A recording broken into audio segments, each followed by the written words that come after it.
All right, hello everyone. This is Eric Davis with Life Recovery Center. Very briefly about myself, I'm a clinical social worker and clinical addiction counselor. I'm one of the co-founders of Life Recovery Center, um, which I founded with Tom Prendergast in 2004. And our agency has 5 treatment locations throughout the city of Indianapolis. In addition to my work here as one of the executive directors, I also teach addictions for the IU School of Social Work at IUPUI, as well as the Master of Social Work program at the University of Indianapolis. So I will leave some time for questions at the end. Um, if you have any, please feel free to let me know. So in starting out with this, and let me say this kind of in starting out. What I'm going to talk about today are a few different things. I'm going to talk about things from a 12-step philosophy, obviously, and I'm going to try and simplify the 12-step process for you with an understanding of how it works and why it works the way it does. It's a formula that's been working for many years for many people, and for those of us in the treatment world, it's very hard for individuals to deny that the 12-step fellowships seem to provide the best results the most often. Now, I'll be the first to say that 12-step programs and self-help meetings are not the only way, to get and stay clean and sober, but they absolutely can help for individuals that choose to do it that way. I myself am in recovery. I'm a product of the 12-step fellowship. I had tried everything that I could think of before that, and the 12-step fellowship and becoming involved in working a program is what worked for me. So I'm going to start off with kind of throwing out a different philosophy for you from which to look at addiction. So um, addiction is a thinking illness, or from a 12-step philosophy, it's a disease. Okay, so the disease of addiction is an illness that affects my thinking and my behaviors. Now, an example that I use in how this works is I say, I'll hold up a marker when I'm doing a group therapy session. I hold up a marker and I'll ask the group, I'll say, okay, when I let go of this marker, what's going to happen? And everyone will, say, well, it's going to fall to the floor. And I say, well, how do you know that? And they'll say, because, when we learned about gravity in school, or anytime we've dropped anything, it falls to the floor. And I say, well, today you're in for a treat because I'm going to let go of this and it's going to float. And I always say, what do you guys think when I say that? And, they'll tell me, well, that's, we think you're out of your mind. Some folks will say some things that aren't always very polite. And the point is, it makes me sound crazy. So I hold the marker up and I'll let go and it falls to the floor. And then I pick the marker back up and I say, you know what? It's my right hand. It's because I dropped it with my right hand. Let me drop it with my left. It'll float this time. And then I let go of the marker. It falls to the floor. And I'll have fun with it. I'll say, you know what? It's just this whole darn floor. Susie, you look to against the wall because you're throwing the mojo off. I'm going to stand on a chair. Susie's going to look at the wall. It's going to float this time. And I let go. It falls to the floor. So the point that I make, and I ask them, I say, what's the obvious pattern here? And they say, well, it's not going to float.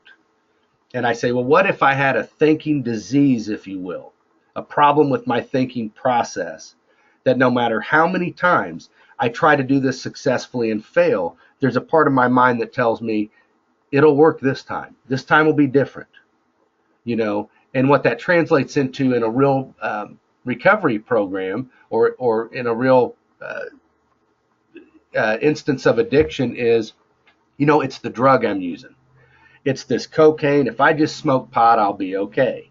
Or, it's the people that I'm hanging out with. If I just hang out with Willie, I'll be all right. The whole point is we have to change everything in recovery, So from a philosophical standpoint, something that I have found is extremely helpful to my clients, as well as to myself as a person in recovery, has been to look at addiction through a different lens.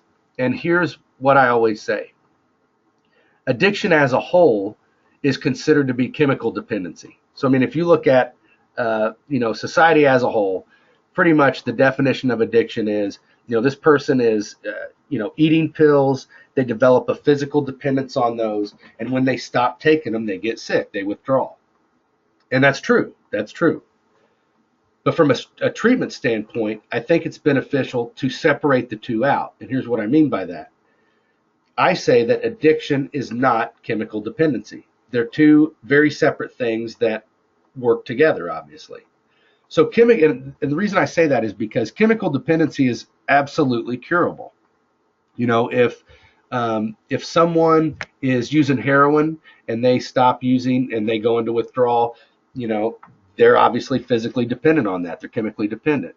But they can go to Community North and visit my friend Dr. Tim Kelly up there, who's one of the best doctors that I know of as an addictionologist, fantastic guy, and he will detox them. And by the time they leave the hospital, they will be no longer chemically dependent. Their chemical dependency has been cured. So the disease of addiction is the thinking and the behaviors that exist long after the chemical dependency has been cured. And that's what we treat in therapy. We use cognitive behavioral therapy, obviously, because we're treating the cognition and the behavior that goes along with that thinking. So I hope that makes sense. That's just something that I have found to be extremely beneficial. So like I said, addiction is not chemical dependency. It's a disease. Addiction is a thinking disease that consists of the thinking and the behaviors that exist long after chemical dependency has been cured. Studies point to a definite biological or hereditary component, just like any other diseases. There's a big debate, and has been, for my entire career anyway, and I've been in the field a long time, about nature versus nurture. There are definite, I think both play a role, but I do believe that it's possible to be chemically dependent and not be an addict. And I know that sounds like a complete and total paradox, but the example I would use is, if we take my grandma, for instance, because she has pain, if I set grandma on a chair and I feed her Vicodin, every day for, say 6 months, and then I just stop giving it to her, she's going to experience some withdrawal symptoms because she was chemically dependent on that. It's impossible not to be when taking something like that long term. But does that mean that she's an addict? Does she have the thinking and the behaviors that I myself as an addict have? I don't believe so. And I think that addiction is something that we are either born with or we're not.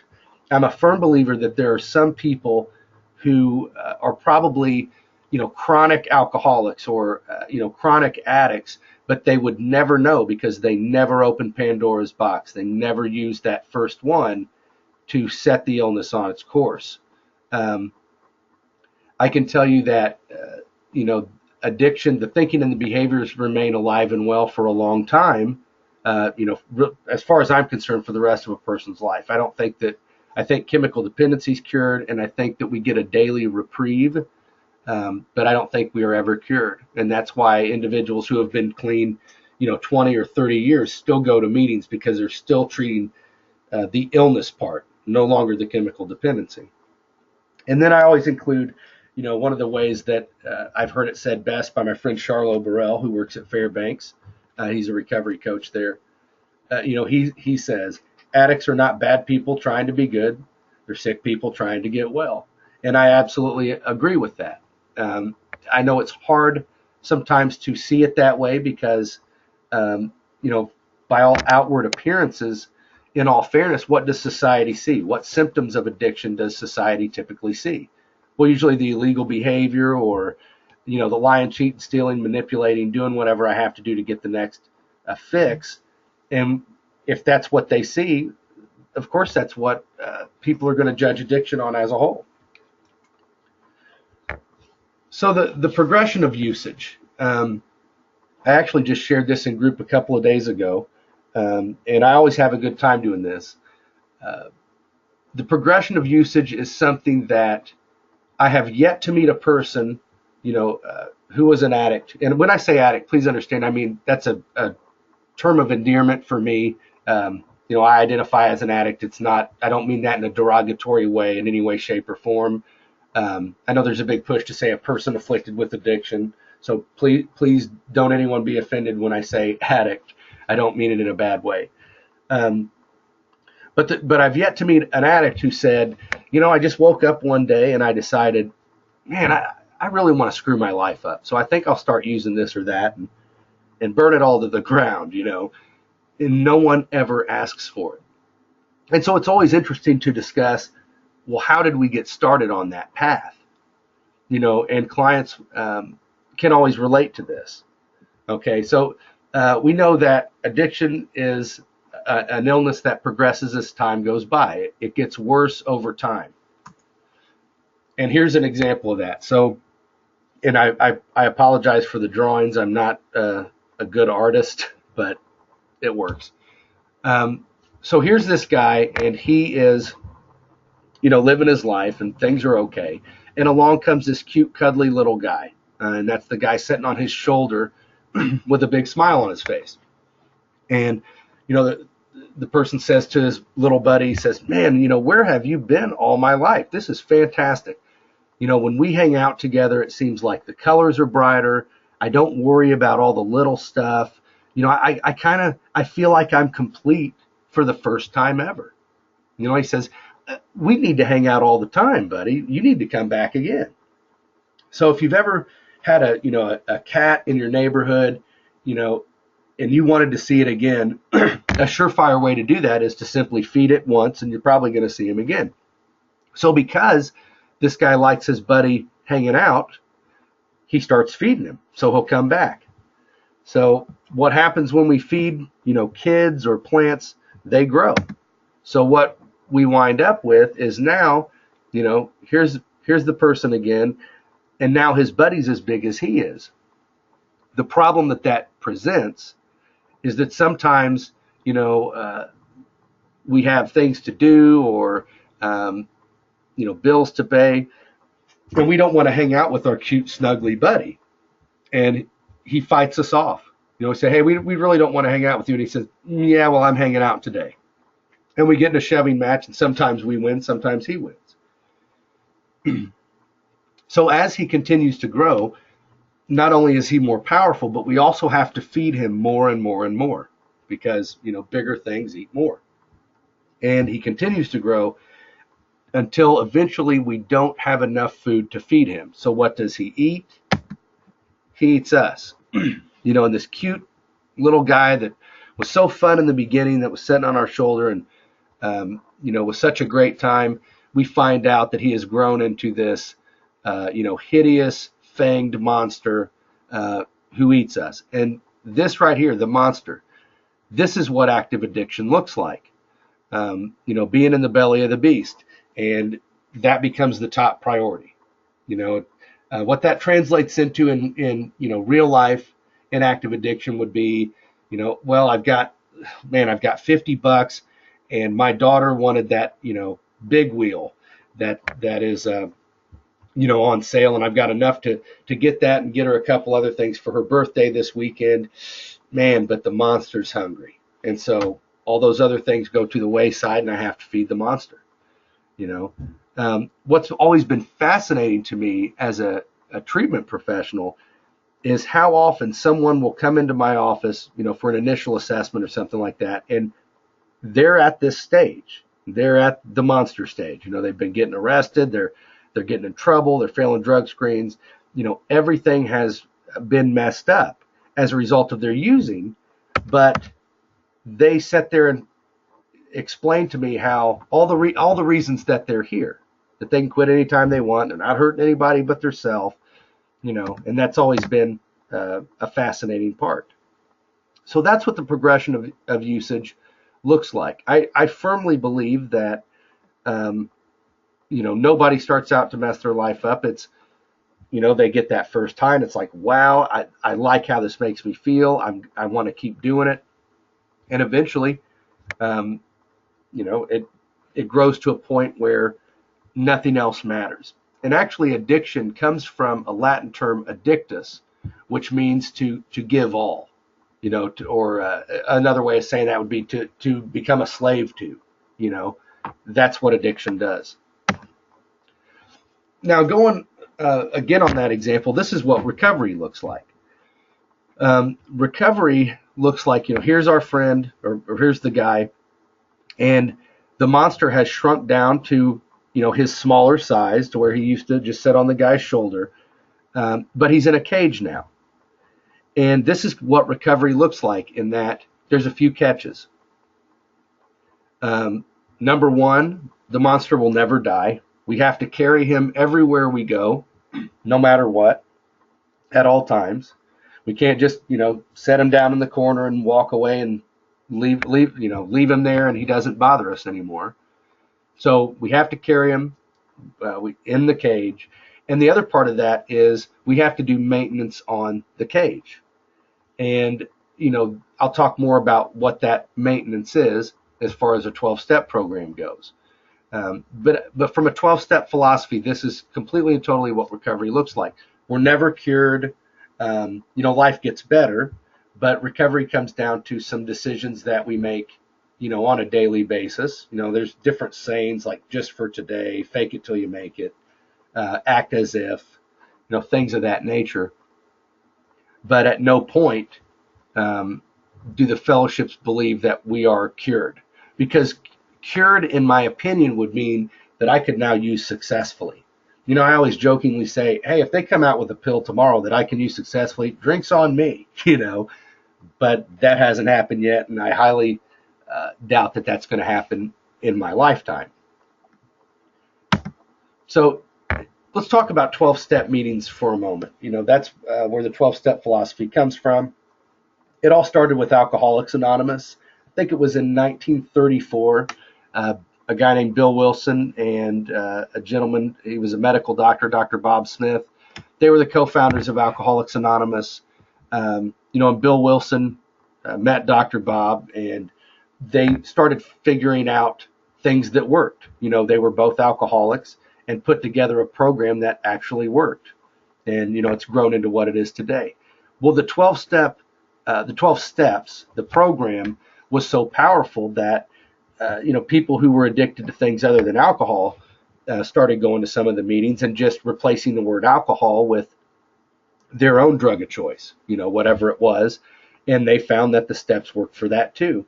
So what we have today is, dozens and dozens and dozens of self-help groups or anonymous groups. There's Alcoholics Anonymous, Narcotics Anonymous, Heroin Anonymous, Pills Anonymous, Marijuana Anonymous, Sex Addicts Anonymous, Sex and Love Addicts Anonymous, Gamblers Anonymous, and that has even branched off into groups or self-help groups for family members of those who are struggling with addiction. And that's like, Al-Anon, Narcanon, Nar-Anon, Alateen, all those different things. And if you're interested in seeing what a lot of them are, you can go to my agency's website. It's liferecoverycenter.net. Go to resources and click on links, and the first several links will be, self-help meetings. There are now online self-help meetings. There's a great resource as far as that goes, and the internet has really helped the 12-step community to expand even further. It's a lot easier to find meetings now. There's apps you can download for your phone. So in looking at the 12 steps, I won't go through each single one. I'm more than happy to send a copy of this PowerPoint out to each of you when we're finished, along with your CEU certificate. So, but basically, I'm going to kind of break this down for you as far as I have seen. And as you can see, there are sections of this. And it's all about, well, let me kind of skip ahead. Okay, so if you've ever seen the show My Name is Earl, he's working the step where he made direct amends to such people whenever possible, etc. That's what that whole show is centered on. So here is the 12 steps simplified, and this is not something that you'll find in in any book other than one I wrote. Um, so the first three steps are the foundation.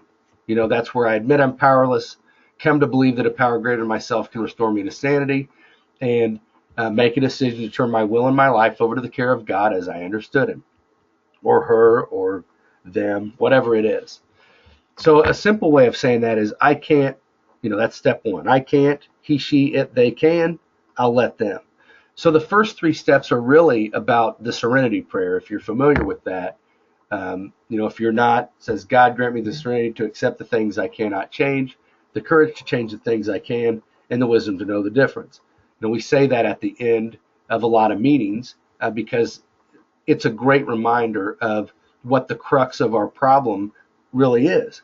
And I firmly believe that, one of the biggest, what's the word I'm looking for? One of the biggest issues that we as addicts have is that we spend all of our time trying to control things which we have no control over in the first place, rather than realizing that it's and I'll talk more about fighting Mike Tyson is what I call it, but there's a term called surrender to win, and that's what that's about. It's simply being able to identify that, hey, I'm in control of me, everybody else is in control of them, so I need to work on me and live and let live. So in steps 1 through 3, that's where we build the foundation. Okay. What happens a lot, and there's a term for this that we use in the program, we call it the 3-step shuffle. And what will happen is a person will work step 1, step 2, step 3, relapse. 1, 2, 3, relapse. 1, 2, 3, relapse, etc. The reason that happens is because those first 3 steps are the most important ones. They are indispensable. Those are the steps that, have to be worked all day, every day. They're non-negotiable. In step 4 is where we start with making searching a fearless moral inventory of ourselves, admitting to God, ourselves, another human being, the exact nature of our wrongs. We ask God to remove our shortcomings and our defects of character. And something on that, I get asked a lot of times. People will say, well, what's the difference between shortcomings and defects of character? Like, aren't they kind of one and the same? And the answer is yeah. But what's always made sense for me is because recovery is all about balance. So I can't have a shortcoming of one thing unless I have too much of another. So it's about balancing those things out. For example, if I have a character defect of ego, that means I'm too egotistical, then I have a shortcoming of humility. So it's like the scales. In steps 8 and 9, that's where we actually clean up the mess that we made as a result of our addiction. That's where we make a list of all people we've harmed and become willing to make amends. And then we make amends to them, unless to do so will injure, them or others or ourselves. And then in steps 10 through 12, these are the maintenance steps, where we maintain conscious contact with, God of our understanding through prayer and meditation, etc. Carry the message to others. That the maintenance is I keep doing all of these things and I integrate them into my daily life. Now, here's something that I think you'll find interesting. I used to work at Fairbanks years ago, and I worked on the inpatient unit with the men there. So I'd have men that would come in, and they're detoxing, or they're, typically they didn't feel very good, they're sad, etc.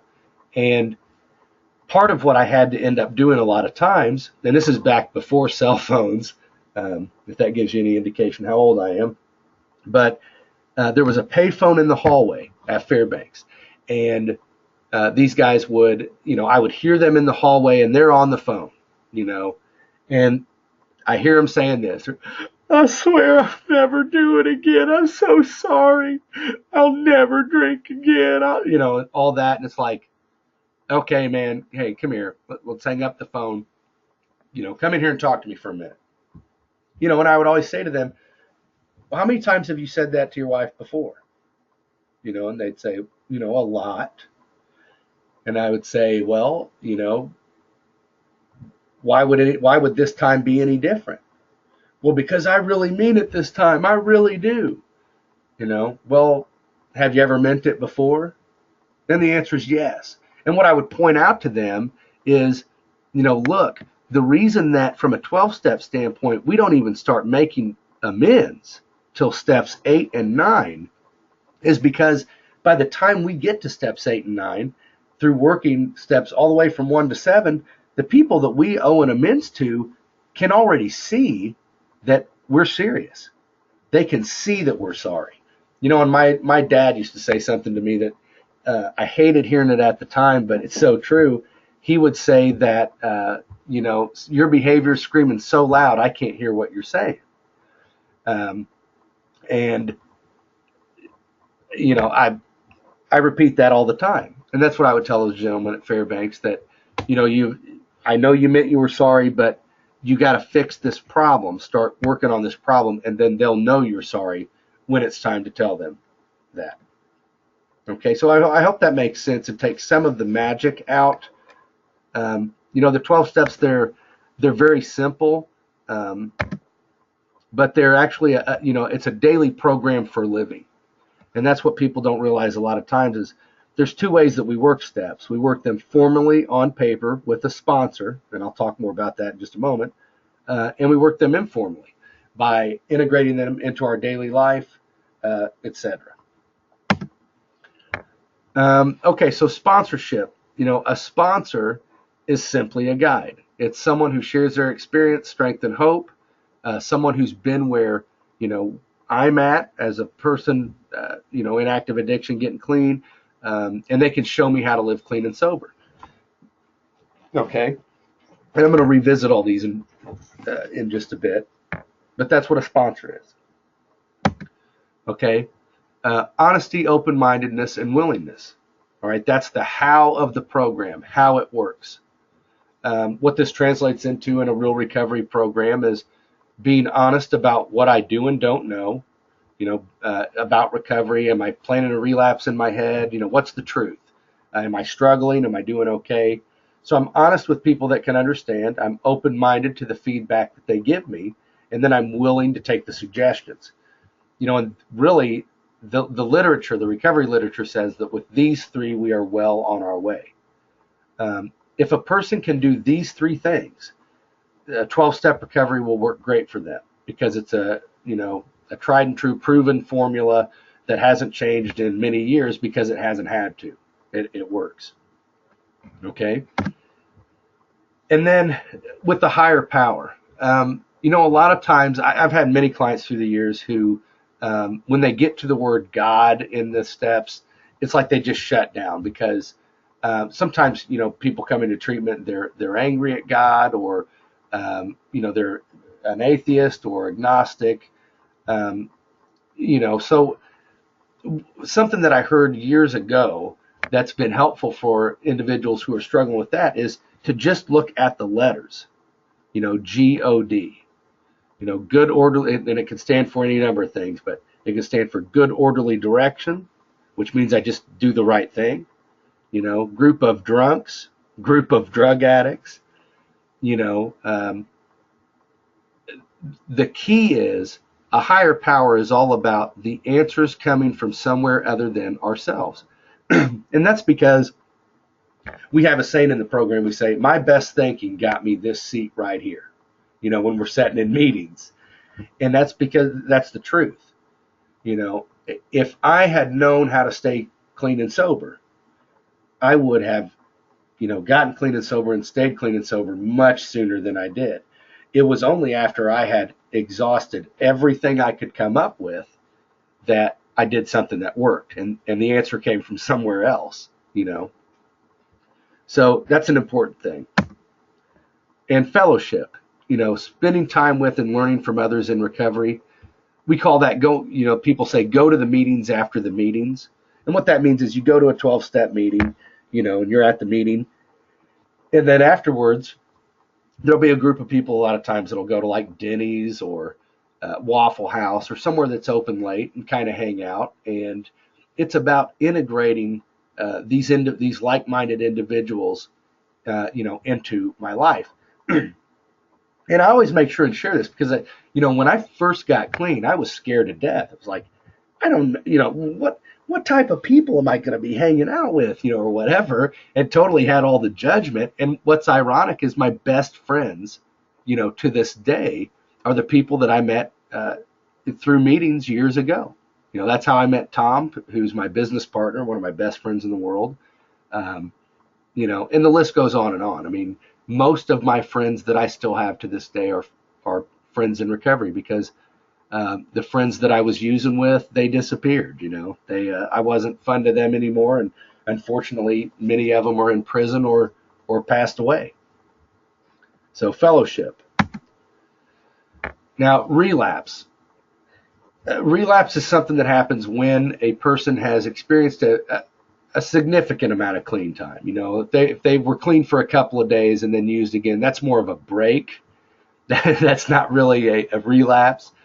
So a person who has some recovery or has some knowledge of recovery, and they go back and use again, my definition is relapse is the result of a pre-existing condition, halts, okay, wherein an individual use it as an excuse to get high. So what that means is relapse only happens because I use something as an excuse to justify it.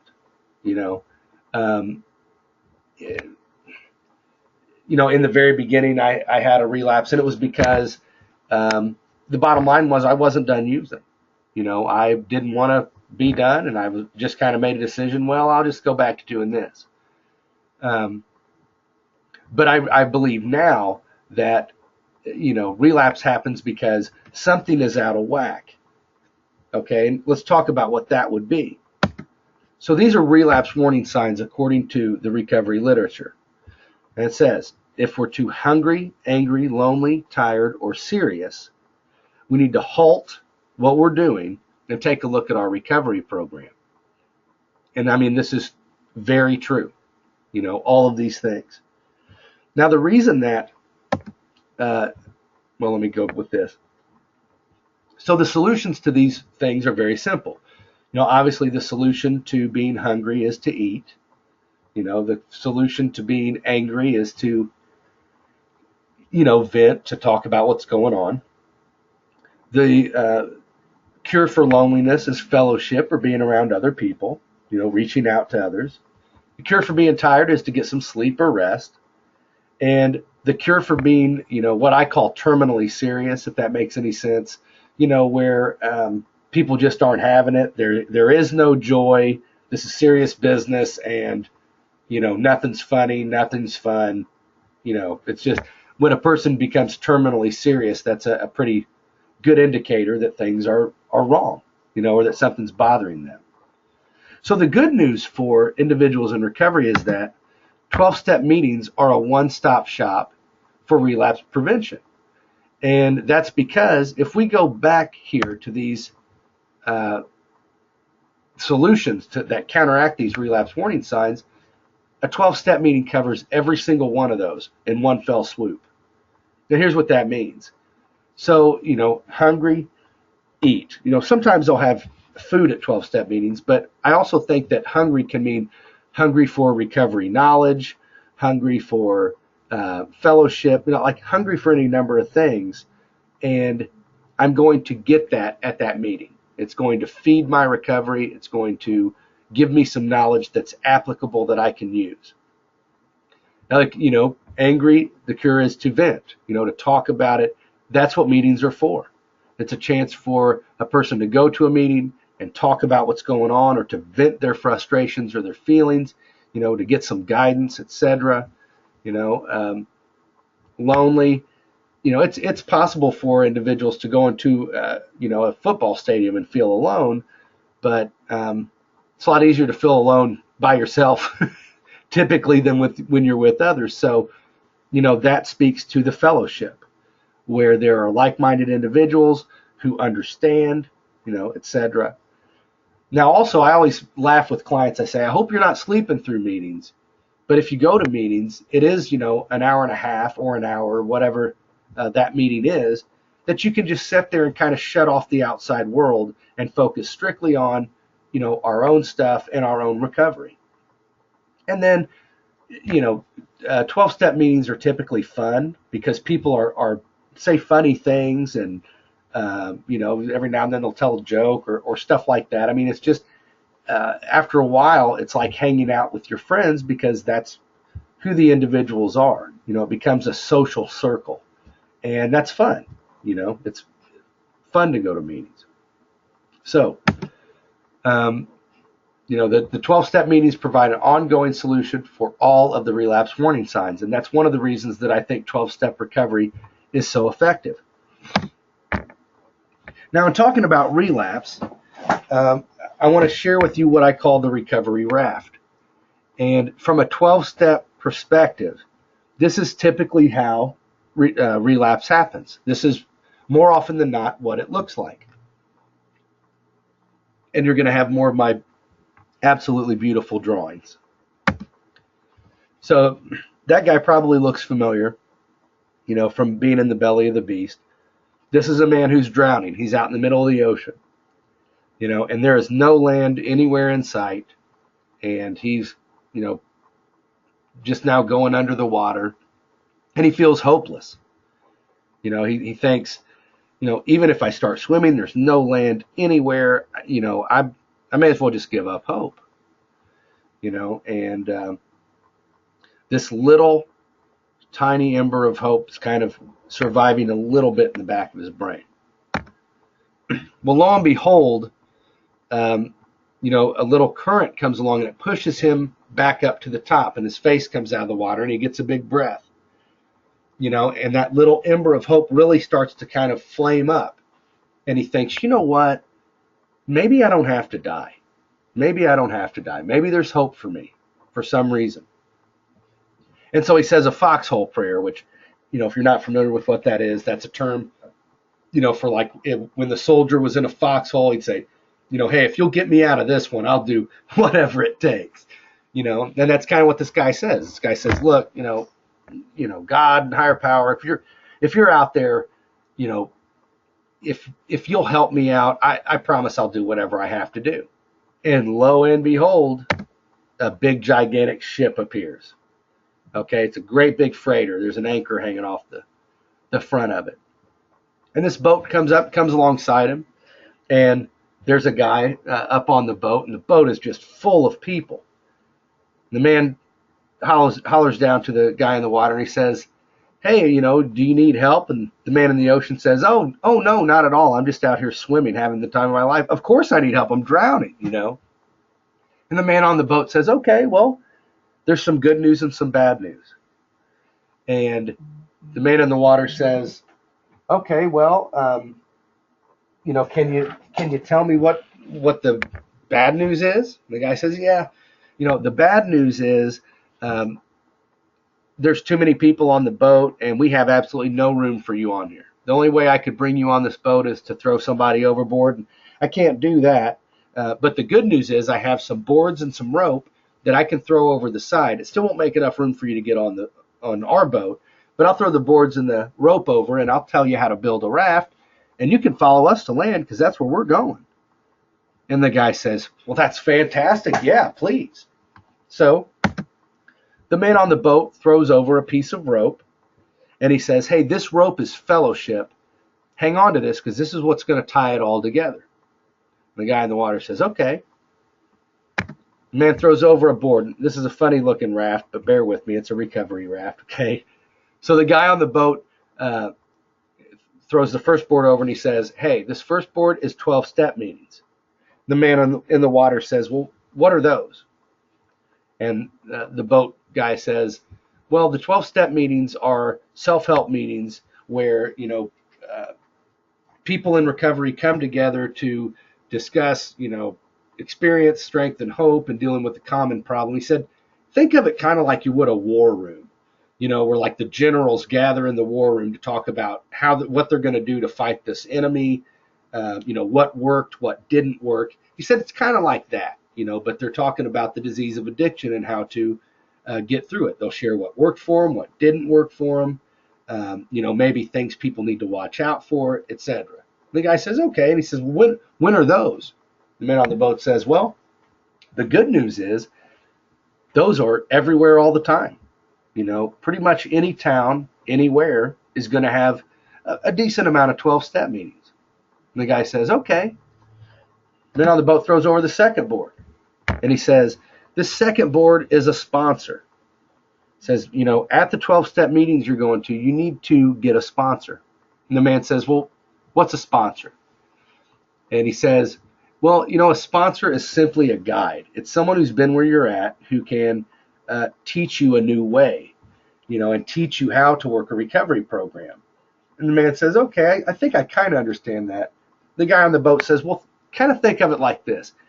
If you were having to go into a forest that you've never been in before, wouldn't it be awesome if somebody who's been in that forest for a while would meet you at the edge, and they take you by the hand and they say, hey, you know what, I've been in this forest now for a few years, and I'm going to show you where the berries that you can eat are, and where the dangerous animals that are going to try and get you are, where the ravines are that you need to watch out for.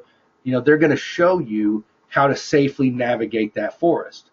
And recovery is no different. Early recovery is very scary because a person's really not sure how to handle, a number of things or what to do. And a sponsor is someone who's been living that for a while, who can tell them, a sponsor serves two purposes, actually. One is to be, a guide, someone to talk to, someone who can offer guidance, etc. They're also the person that teaches their sponsee how to work those steps, and the sponsee becomes accountable to them to work those steps. And that is very helpful. It's like links in a chain. If you have a sponsor and a sponsee, you're kind of locked in from both sides. It gives some accountability, and accountability is a great thing in recovery. So the guy climbs up on the raft, and the man on the boat throws over a third board. He says, this third board is the 12 steps, the actual steps themselves, the program. And the guy says, the program? He says, yeah, people say you need to work the program. What they're talking about is those 12 steps. And the guy says, okay, well, what are those? He said, really they're a program for daily living, just like we talked about earlier. He says, those will teach you, how to live life clean and sober and feel happy, joyous, and free without the use of substances. And the guy says, okay. He says, so you need to, as you're going to 12-step meetings, you need to work those steps with your sponsor. He says, all right, I can do that. The fourth board's thrown over. And he says, this board is honesty, open-mindedness, and willingness. And I covered this earlier, but, it means you need to be honest about what you do and don't know, open-minded to the feedback that's given, and willing to take the suggestions. He said that the people that you'll meet in the fellowships that are clean and sober, they're not special. They're no better or worse than anybody else. They just accepted the help. That's the big difference. So, accepting the help that's how we do it. Honesty, open-mindedness, and willingness. The guy says, okay, no problem. He throws another board over. And he says, this board is a higher power, or a power greater than yourself, if you will. He says, in this example, it's really easy because we're the higher power. The boat is a power greater than you. We have provided you with supplies that you didn't have before. We've provided you with options that you didn't have before. And we're teaching you how to do something that you didn't know how to do before, and it's helping you. You're staying clean. The guy says, yeah, you're right. This is great. The man says, okay, so I want you to tie this all together with fellowship because, just like tying it all into your life, this is what's going to keep everything together. You need to integrate this into your daily life. Hang out with others who are doing the same thing because nobody wants to be an oddball. Nobody likes to be the square peg in the round hole. And the guy says, okay. So he ties that all together, and life is good. He is, no, somebody else just joined us. He is, following the boat, too sure, and everything is fantastic. And then he starts doing this magic thing that addicts do. It's the crux of our problem. He starts to think. And like we talked about, he has a thinking illness. So, he starts doing, he's feeling so good on the raft. He does push-ups. He gets some muscles, he's feeling better. He grows hair. His hair's, waving in the wind. And the point here is that life is good. He's got it together. He's staying clean and sober. He doesn't feel terrible, about himself anymore. His boss is starting to kind of come around and say, hey, you keep doing a good job, you'll get a promotion. The kids are starting to trust him again. Life at home is good, and he starts thinking, like I said. And he starts thinking, this is all cool and all, but man, I kind of miss my old friends. I am so sick and tired of hanging out with nobody but recovering addicts. I'm just tired of it. I need a change. So he takes his fellowship rope and he throws it into the water. Now, I don't know about you, but if I was trying to avoid addicts in recovery, the last place on earth I would probably go to is 12-step meetings. So he stops going to meetings because he doesn't want to fellowship with those folks anymore. So throws the meetings into the ocean.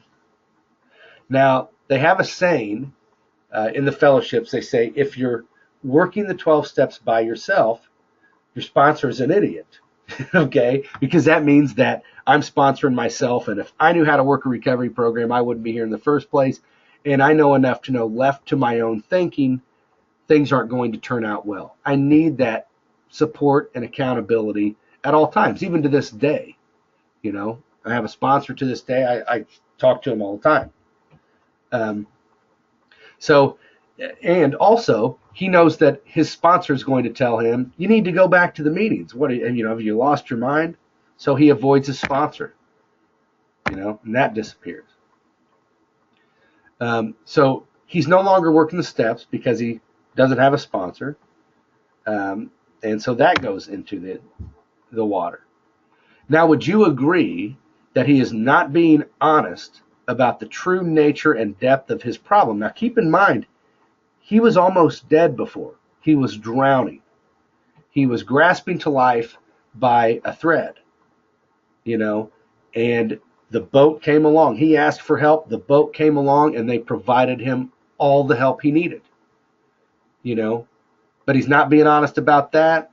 He's got it together, he thinks. He's not being open-minded to what the folks on the boat, told him to do, and he's not being willing to maintain the raft that they helped him to build. So that goes into the water. And would you also agree that, I said earlier that one of the most important parts of 12-step recovery is, getting the answers from somewhere other than me. And he's completely going against what the individuals on the boat taught him. So the higher power goes away. All right. And what happens when we pull a raft out from under somebody in water? There's a big splash and all that. And now this person is right back where he started, wondering, how on earth did I get back here? The boat is long gone. The raft is dismantled. The pieces have all floated away, and he's drowning all over again. So that's the question that I always, proposed.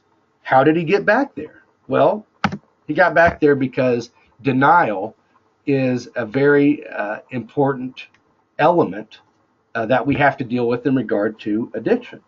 And denial. Don't even notice I am lying. The truth is, I mentioned at the very beginning of this that, a lot of times people come in and they're in active addiction. They got all sorts of things going on. They're in the belly of the beast. And, but they will proceed to tell me how it's not a problem. I don't know why everybody's so worried about me. I just made a mistake and I can quit anytime I want, etc. The truth is they really believe that at that time. I think they really believe that. They don't even notice they're lying. They're not lying on purpose necessarily. And with the example of the guy on the raft, his denial was so strong that he failed to remember that the only reason he wasn't drowning was because of that raft. It's like, and I see that happen all the time. People will start going to meetings, they start working a program, they start doing everything they need to do, and everything starts to get better. And as soon as it's better enough, oh, I don't need any of that stuff anymore.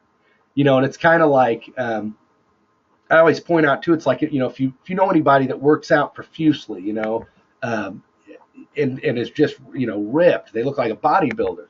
It's like, once they get to that point, they have to maintain that. If they stop, they don't just continue to look like that. It goes away. And recovery is the same way. If I stop working on it, if I stop maintaining it, it's going to go in the opposite direction, because we're either recovering or we're relapsing. There is no in between. I'm doing stuff for my recovery or I'm not. So those things, and these will look familiar because these are the boards on the raft, but these are these are what I call the 6 elements of 12-step recovery. The big 6, if you will. There's the 12-step meetings, the sponsorship, step work, honesty, open-mindedness, and willingness, higher power, and fellowship. So any questions? And I think you guys are both muted, but I'm more than happy to answer any questions that you have.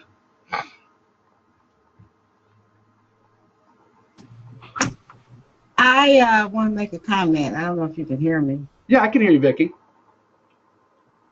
Oh, okay. Yeah, I came in right on denial, which is, I hate that I got in so late, but that's probably all that I really, really, really needed to. I guess I heard what I really need to hear, but I appreciate the fact that don't even notice I'm lying. Is I'm glad that you described it this way, because all week we've been talking about it. And then when you went in, the perfect example of the person that works out and they get buff and then they quit doing it because they're right where they need to be, and then they go back. They go back instead of moving forward because they don't maintain. Just hearing that alone, I'm gonna keep that and I'm gonna give it away. Awesome! I'm glad to hear it. Thank you. Any other questions? Yeah, I have a question. I was wondering,